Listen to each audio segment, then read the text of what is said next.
The Israel regime has itself declared its intent to wipe out an entire population.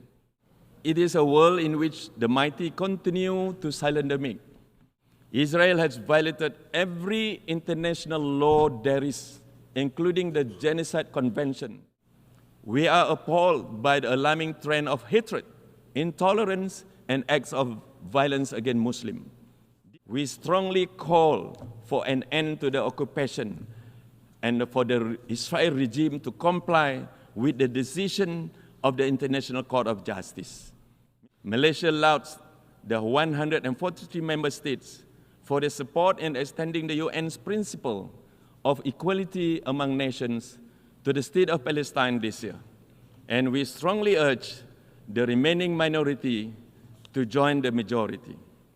I now give the floor to His Excellency Mohamad Hasan, Minister for Foreign Affairs of Malaysia.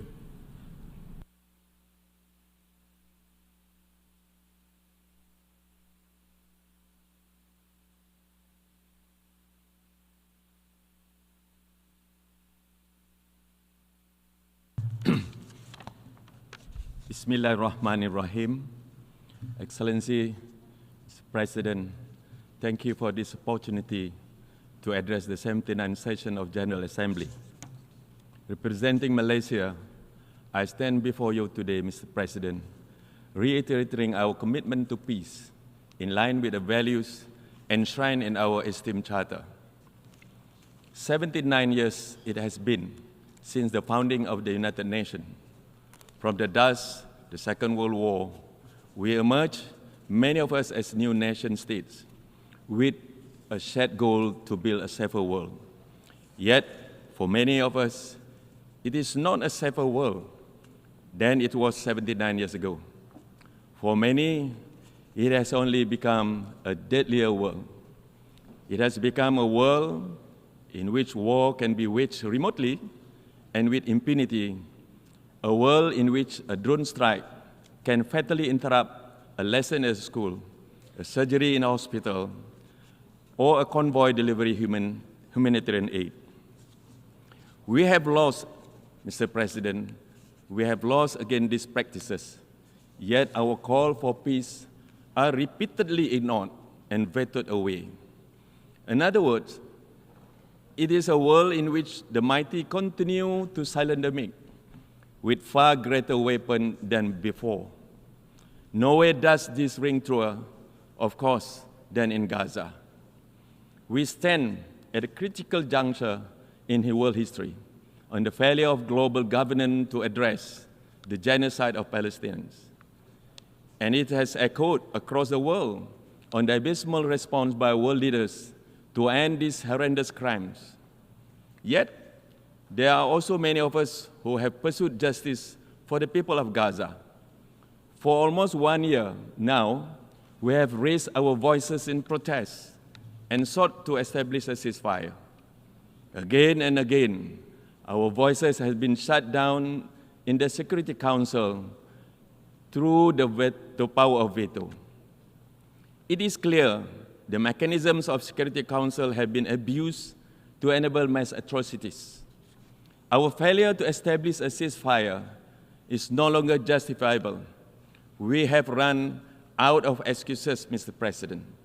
It is time to address the problem. The veto should not be exercised at will. There must be an exception in cases of crimes against humanity and attacks of civilian infrastructure. We must commit ourselves towards reform United Nations. Justice begins with ending impunity and ensuring accountability. For this to be realized, the undemocratic veto must be limited or abolished altogether. The humiliating paralysis of Security Council must be corrected through the empowerment of this General Assembly, where the voices of the majority prevail. Understand this, our willingness to reform is a matter of life and death of countless innocent people. There are children dying between missile strike and between the words that we speak today. Mr. President, the theme of this General Assembly session is leaving no one behind. In the spirit of this effort, it fills us with hope to see the state of Palestine seated among us today. Malaysia lauds the 143 member states for their support in extending the UN's principle of equality among nations to the state of Palestine this year. And we strongly urge the remaining minority to join the majority. It is time to realize Palestine's right to statehood and full membership in this assembly. It is only through the elevation of dialogue and diplomacy that we can seek a long-lasting solution, not through collective punishment, not through man-made famine, and not through impunity and disregard for international law, Mr. President. Indeed, the elevation of dialogue and respect for international law have been compromised in this assembly for some time now. Israel has violated every international law there is, including the Genocide Convention, Geneva Convention, and human rights treaties.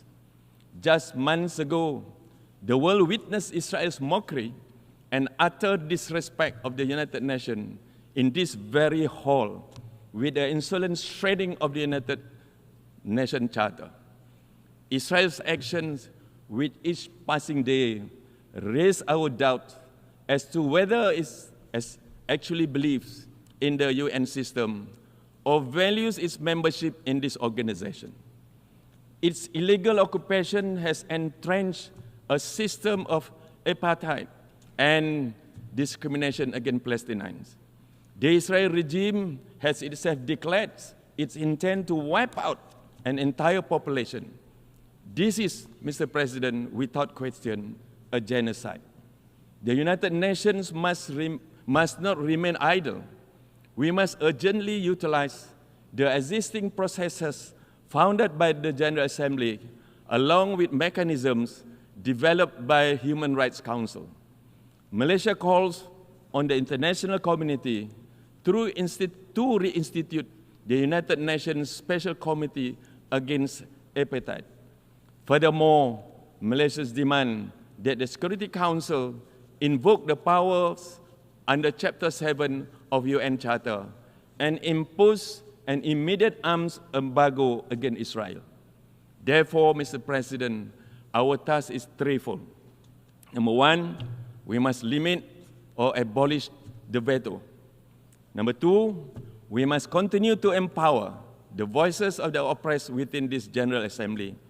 And thirdly, we must halt the flow of weapons to rogue states who have proven 100 times over their willingness to commit crimes against humanity. Although the powerful few may behave as though might is right, let there be no question that in the United Nations, the voice of majority will not go ignored. Indeed, we must empower smaller countries to meet the challenges of our time. The international landscape is in flux, Mr. President. Superpower rivalries, global economic uncertainties, climate change, unequal development, and the many misfortunes that come with it. Countries situated in Southeast Asia are no exempt from these worries. Yet, through the decades, we have not only endured, but overcome many of our shared hurdles together. We have achieved this together, the ASEAN way. Through ASEAN, we have propelled ourselves to get forward within the international architecture by bolstering peace, security, economy, and regional identity. Yet, the years ahead will profoundly test us. ASEAN resilience, ASEAN shared norms and identity, and ASEAN processes and mechanisms. Malaysia stands ready to assume the chairmanship of ASEAN in 2025, and we are fully cognizant of reasserting ASEAN in the driver's seat of the Asia-Pacific region. Our chairmanship will focus on the region's drive for future readiness. We will emphasize reinforcement of global aspirations, inclusive and people-driven policies, and future-oriented mechanisms. We will aim to fortify ASEAN centrality amid the emergence of multilateral pacts affecting the region. This is a key step to prevent the region from becoming entrapped in unnecessary geopolitical rivalry or possible escalation. Mr. President, ASEAN centrality must also involve managing the most critical issues of the South China Sea. This body of water, rich in resources and carrying the vital shipping line, has become a flashpoint of rising geopolitical tensions. Escalation of rhetoric is a dangerous path to follow. We must not allow the situation to become dominated by growing distrust. This benefits no one. It only further undermines security and destabilizes global trade. We must collectively pursue a different vision of South China Sea, a future in which this region is a zone of peace, stability, and cooperation. We must adopt a collaborative approach embedded in diplomacy and dialogue. Thus, I call upon all countries to abide by the UNCLOS in the conduct of maritime governance. We must prioritize peaceful coexistence. This is also one of the many reasons the member states must continue to work together with regards to Myanmar. We will push for stronger humanitarian assistance and adherence to the ASEAN 5-point consensus to seek solutions. We will do it as one. The diversity of our region, far from being an obstacle, is symbolic of our power to build bridges. It goes without saying, Mr. President, that our stewardship of ASEAN will therefore emphasize continuous dialogue with our partners, as well as the adaptability needed to engage with different challenges and stakeholders.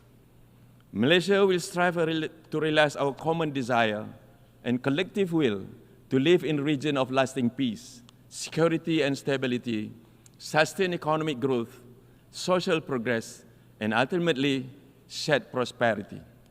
Yes, shared prosperity, Mr. President. This is the ghost of geopolitics, Mr. President, often spoken but never seen. Mr. President, the countries of the Global South have continued to be marginalized and remain underrepresented on many fronts. Global socio-economic development, climate mitigation efforts, education, health, and infrastructure development. The countries of the Global South hold massive potential to further the pursuit of peace and justice around the world, through solidarity among developing nations and through mutual support and understanding. This is fundamental to ensure fair and equitable progress for all. The Global South demands your attention, Mr. Chairman. We must not leave anyone behind. Unfortunately, global trends are pointing at the opposite direction. Around the world, we are witnessing an upsurge in hate speech and violence toward minorities. The past few years have been shadowed by the rise of Islamophobia in particular. We are appalled by the alarming trend of hatred, intolerance, and acts of violence against Muslims. This cannot continue, Mr. President. In the era of globalization, there is room for everyone to coexist. And it is our job, under the banner of a united world, to ensure that peace will prevail. We must take action now.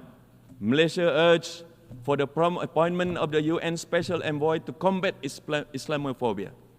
We stand ready to support any efforts undertaken by the UN towards nurturing dialogue between communities that will promote worldwide acceptance and understanding.